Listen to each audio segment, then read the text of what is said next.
कितना निष्कामी, निरिच्छा, निरअहंकारी गुरु है कि उसकी वाणी जो है ना अंदर लगती है।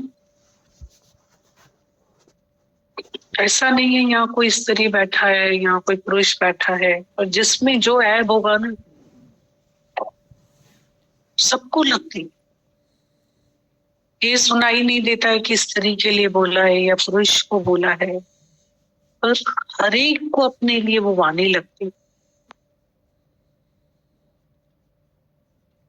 हर एक अपनी साइज का टोपी लेके जाता है, जो जिसकी साइज की होवे। एक शॉप में तो इतनी टोपियां होती हैं,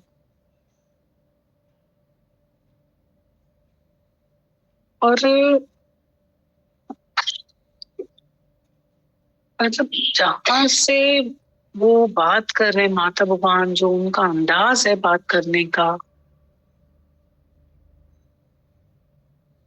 मतलब हम लोग एक गृहस्थ में रहते हैं ना, सबके अंदर सेपरेशन होता है बहुत ज्यादा, और हम उस सेपरेशन में इतने खुश होते रहते हैं कि मेरे अंडर में सब चलते हैं। कोई किसी के अंडर में चलता ही नहीं, कोई भी किसी के अंडर में नहीं चलता, सबके पास सेपरेशन होता है।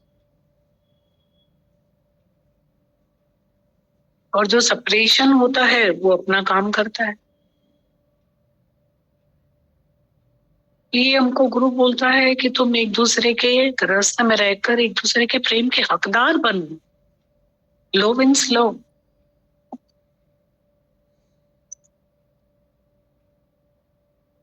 जो वो सिखा रहे हैं हमें, जहाँ ये एक बोलते हैं ना, मुख की मौन, मन की मौन, नाभि की मौन, तो ये हमें कौन सी मौन सिखा रहे हैं? सच्ची मौन सिखा रहे हैं हमें। और कहाँ से वो हमें मरना सिखा रहे, मिटना सिखा रहे। तो बन बन के हमने कितनी मार खाई है, बहुत मार खाई है हमने।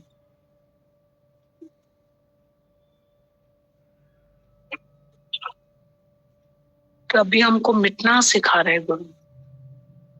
और मुझे तो सबसे अच्छी बात एक लग रही थी इसमें, जो माता भगवान बार बार उनको कह रहे, कहाँ जाओगे, कहाँ जाओगे, कहाँ जाओगे, जहाँ यहाँ कितनी देर बैठ जाओगे, फिर कहाँ जाओगे, जहाँ जाओगे अपना विकारी मन तो लेके जाओगे, तन तो लेके जाओगे, कहाँ जाओगे?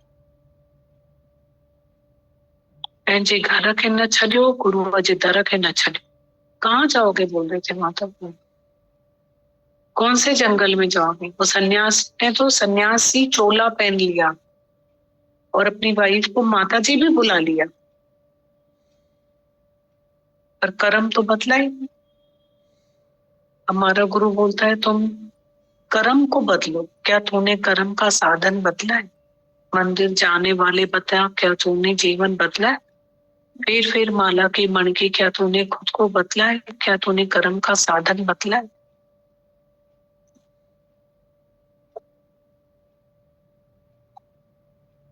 गृहस्थ ऐसी वो है हमारे लिए परीक्षा, और वो परीक्षा ऐसी हमारी प्रोग्रेस बन जाती है।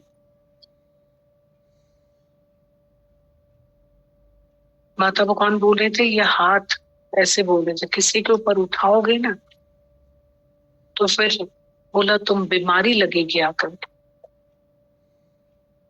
ये हम तुम्हें पहले ही इत्तला करें, मतलब अलर्ट कर, सावधान करें, इसलिए अभी रोक दो तो बीमारी से बच जाओ, नहीं तो फिर बीमार होकर के यही हाथ जो उठाया किसी के ऊपर हाथ जोड़ के माफी मांगोगे। तो इसके लिए अभी माफी मांग लो। गुरु मिलने के पहले जो कर्म किया, गुरु के पास आकर के अपने भूले पक्ष के चिट्ठा पढ़वा के, sin no more otherwise sin will multiply. आज से लेकर नया जन्म शुरू करो। बोला वो लक्ष्मी की पूजा करते हो तो घर में जो लक्ष्मी है उसकी तो पूजा करो।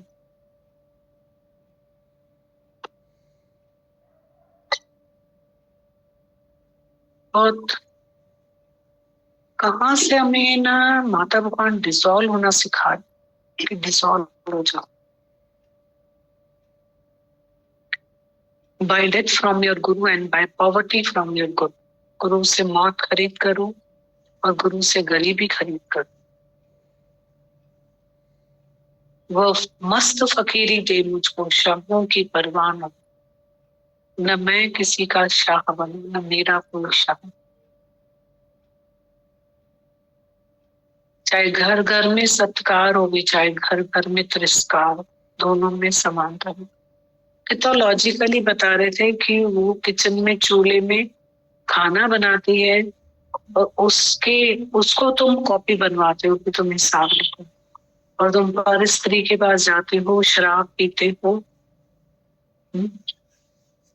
गलत काम में जाते हो, और तुमसे कोई हिसाब लेने वाला है ही नहीं। क्योंकि बोला तुम जुल्मी राजा है, क्योंकि तुम मर गए। ठीक ग्रेट बात बताई। जैसे मतलब बातें कहाँ से कर रहे थे माता भगवान, सॉलिड बात।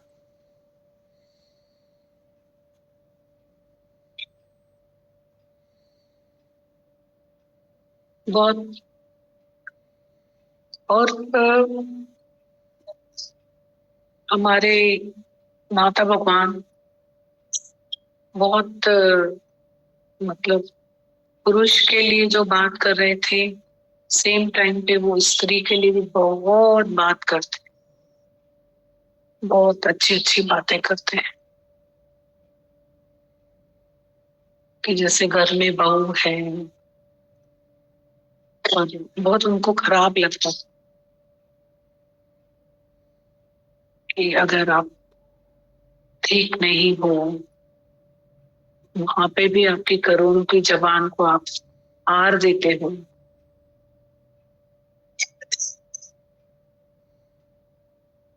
नंदन जो अदब, मदन जो अदब कर नंदन जी इज्जत मणु पाए मुड़ पाता जो जय बात।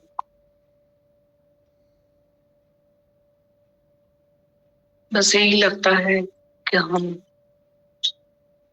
खुद को आज माता भगवान एक बात सिखा रहे थे कि दादा भगवान, गीता भगवान ने अपने आप को मिटा दिया। वो कभी बने नहीं, मिटा दिया उन्होंने अपने आप को। तो उनको आज सारी दुनिया जो है उनके पास चल के आ रही है। और तुम बोल रहे हो हम घर में मिटा देंगे तो हमें कौन पूछेगा। मिटाने के पहले ही तुम्हें पूछना चाहिए। वो कंट्रोवर्शियल हो गया, मिटाना कहाँ से है। अभी तो हमको ख्याल आ रहा है कि हम मिटा देंगे तो हमें कोई पूछेगा ही नहीं, तो दैट मीन्स आपका मिटाने का भाव ही नहीं। मिटने के बाद क्या पूछना, मिट ही गए ना, खत्म हो गए ना, तो फिर बस मिटना ही है ना। तो उसके बाद यही तो है कि हमें फल का इंतजार ही नहीं कि हमें कोई पूछे, हमें कोई जरूरत नहीं। तो इस बीमारी से कोई छूटना बहुत बड़ी बात। इंसान जब सब कुछ हासिल कर लेता है, एक से हम मिले थे बहुत बहुत संस्कारी, उन्होंने अपने जीवन में कोई भी गलत काम नहीं किया, इतने संस्कार सब, और फुल सक्सेस हर एंगल। बस उनको हम बैठते थे ना, वो एक ही बात मेरे से करते, मुझे ऐसा लगता है सब मेरी रिस्पेक्ट करें, मान दे, पूछे। उन्होंने दादा भगवान के सत्संग में बैठ बैठ के इसी बात से वो दुखी होते थे। सीख लिया उन्होंने, पक्का सीख लिया। वो बहुत अलग उसके हैं इरादों के, सीख लिया पक्का कि इज्जत, सेवा और प्रेम ये लेने का नहीं, देने का। उस दिन से उन्होंने अपने आप को चेंज कर लिया। और जब भी जाते थे उनसे वो एक ही बात करते थे कि मैं पहले ऐसा था ना, मतलब ये मुझे लगता था, अब मुझे नहीं लगता, अब मैं बिल्कुल बदल गई। जितना हो सके मैं अपने घर में सबको प्यार देता हूँ, मांगता नहीं हूँ किसी से कुछ। और रियल उन्होंने प्रैक्टिकल लाइफ में ये वचन को इम्प्लीमेंट किया हुआ है, ऐसा बोला नहीं। और मजे में रहते, खूब मजे में रहते, खूब मजे, क्योंकि यहाँ से खाली हो गए। फिर तो घर में भी सब अच्छे हैं, बहुत प्यार करते हैं, पर हमारी एक इच्छा होती है तो उसका फुलफिलमेंट कोई नहीं कर सकता, फिर हम दुखी होते रहते हैं।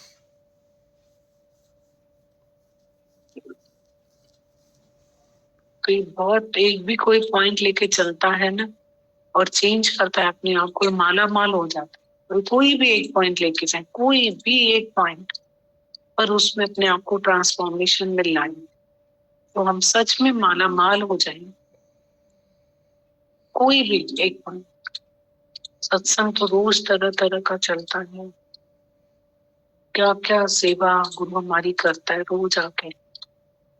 कल भी यही सत्संग चल रहा था कि जड़ चेतन की आशीष लो, तुम्हारी जो भी काम रुके हुए हैं उसमें धीरज करो। बेटा बैठा है, बेटी बैठी है, इतने काम होते हैं हमारे, इतने काम होते हैं, रुके हुए काम होते हैं, नौकरी है, कोई हमारे मकान का काम होता है, कितने लोग परेशान हो जाते हैं, बिके ले। धीरज बहुत मदद करता है, बहुत मदद करता है धीरज करता है।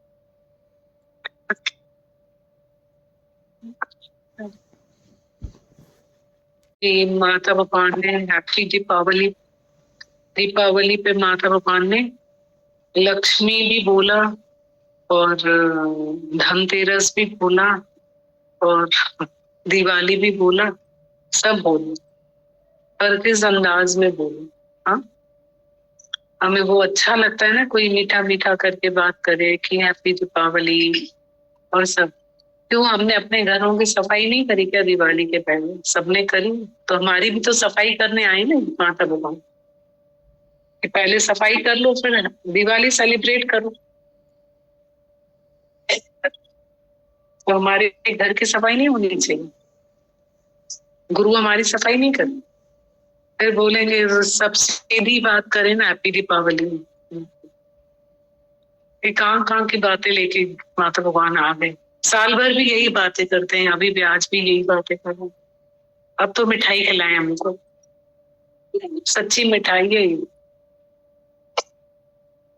सच्ची मिठाई है, और सफाई करने आए हैं हमारे। इसके बाद में सेलिब्रेट करेंगे ना, जीते अपने मन को, फिर हम सेलिब्रेट करेंगे दिवाली को। ये रिस्पेक्ट जो बात करी ना माता भगवान ने, अगर हमें बोला कि तुम स्त्री की इज्जत करो, तो उन्होंने हमको उनकी इज्जत करना नहीं सिखाया, हमारी वैल्यू करनी सिखाया। इफेक्ट बहुत अच्छा सत्संग किया उन्होंने, बहुत शुक्राने उनके दिल व जान से, क्या क्या बोलते हैं।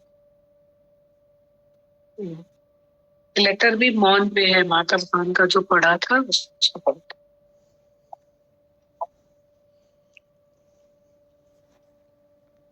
माता भगवान का मौन का लेटर पढ़ते हैं। हर एक मनुष्य कोई न कोई चीज का गुलाम है, अज्ञान में भी और ज्ञान में भी वो डबल गुलाम हो जाता है।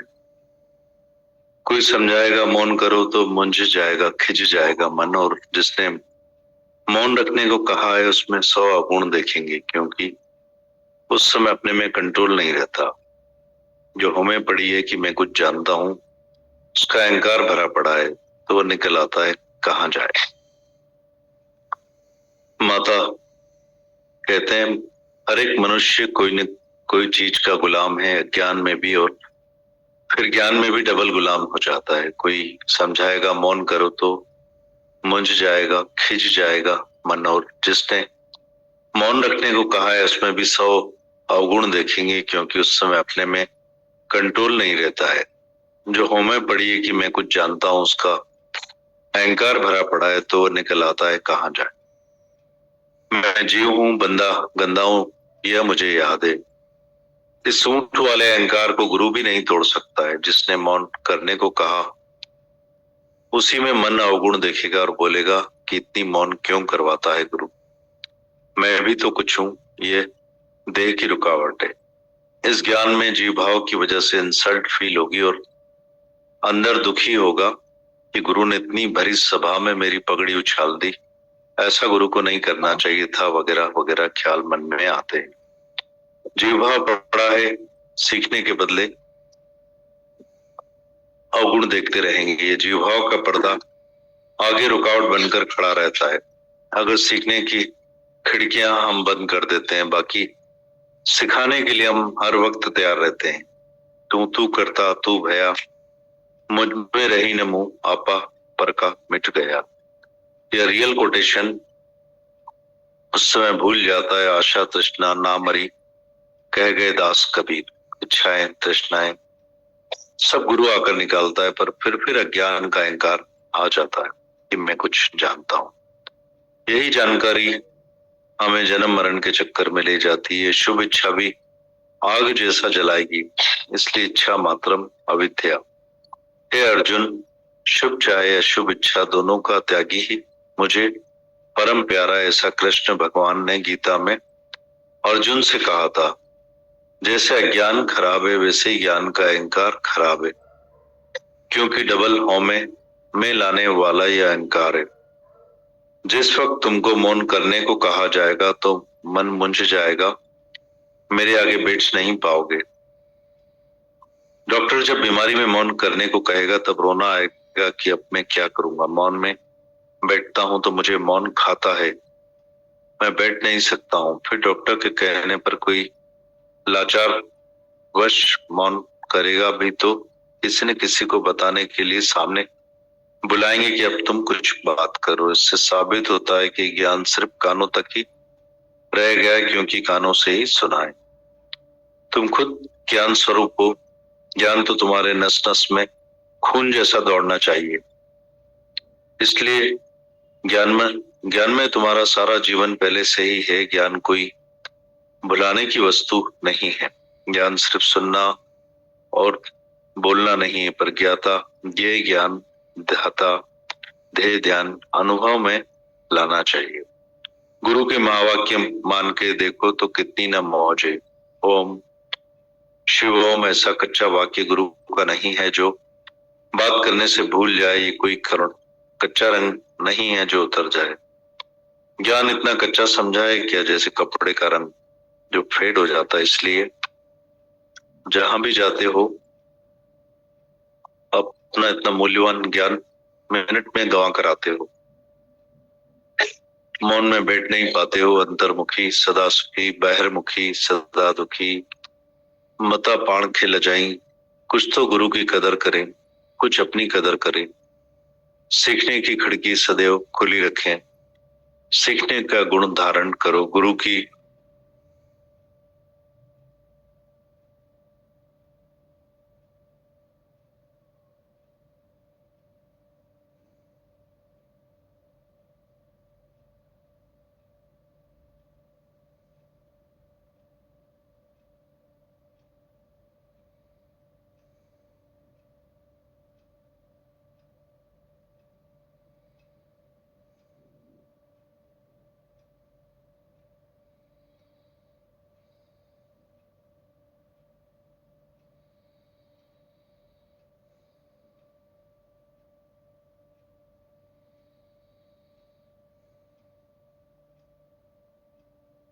आओगे गुरु के मिनट मिनट शुक्राने निकलते हैं कि कैसे मुझे करुणा की दृष्टि से निहार कर स्थिरता और मौन की मौज अंदर बाहर लेना सिखाया है।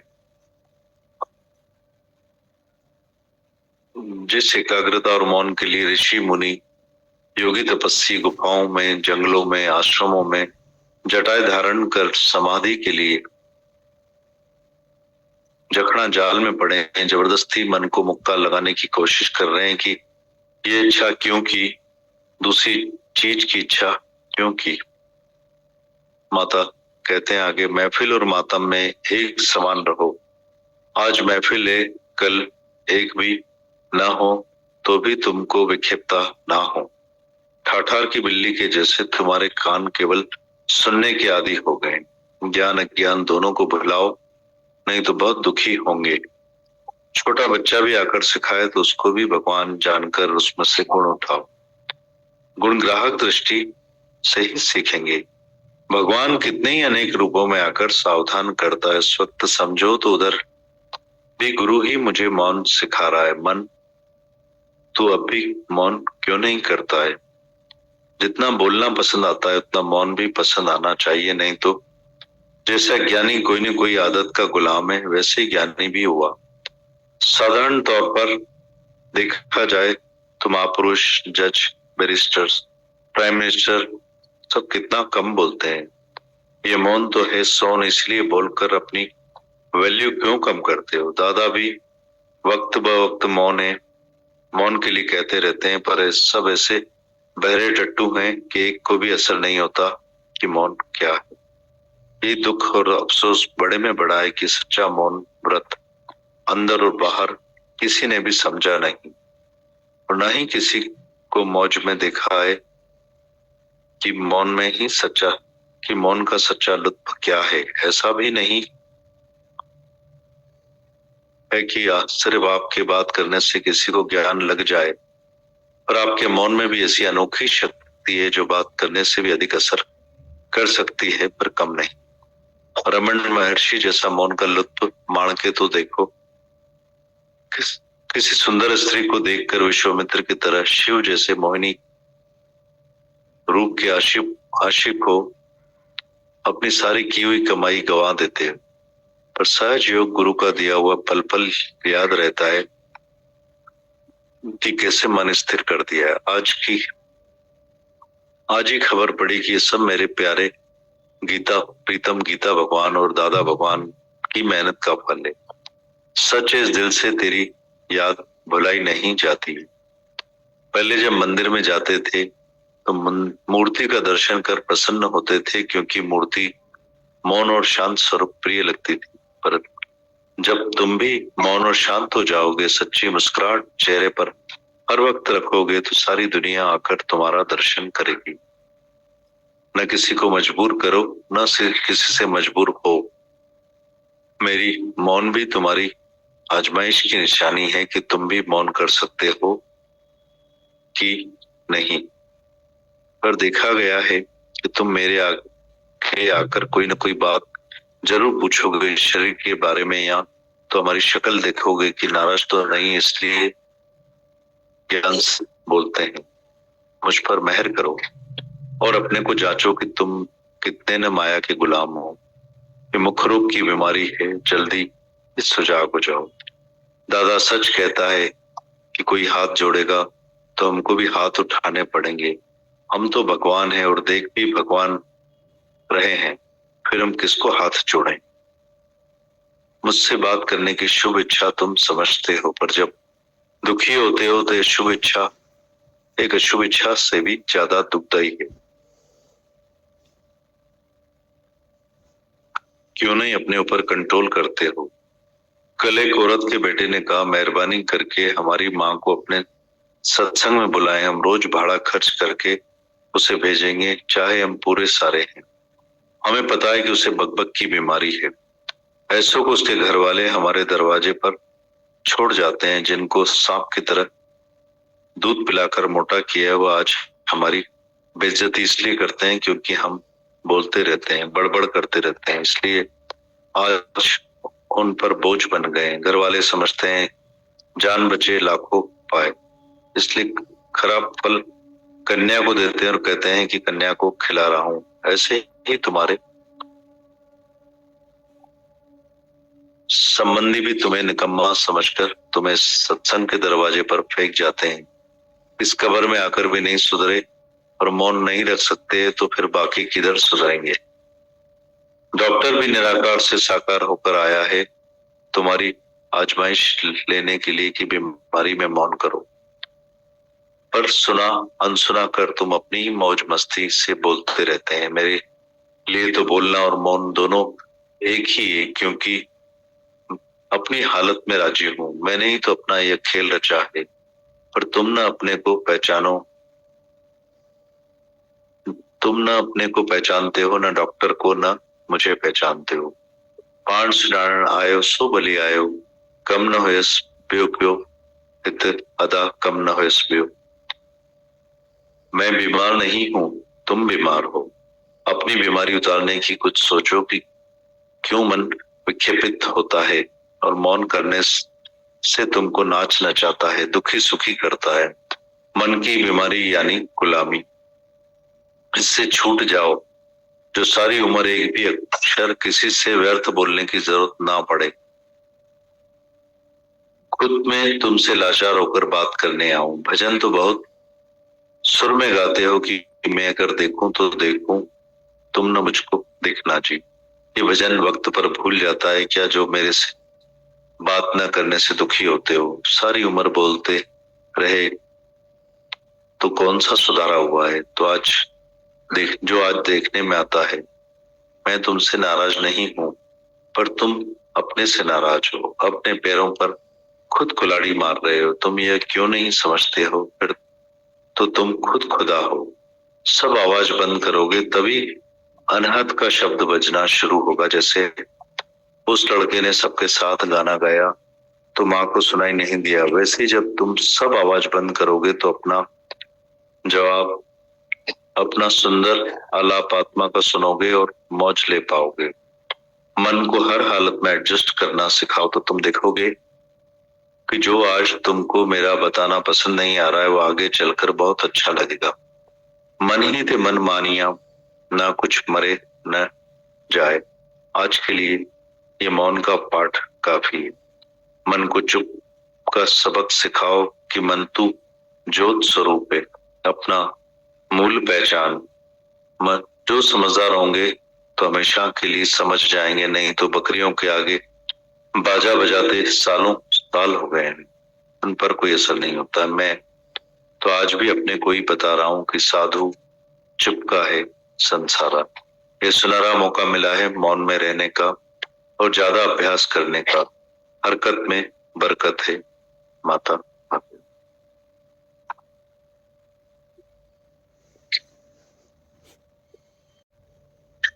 गजब है। जब जितनी बार पढ़ो बहुत कुछ है उसमें अलग। कौन से मतलब मौन सिखा रहे हो।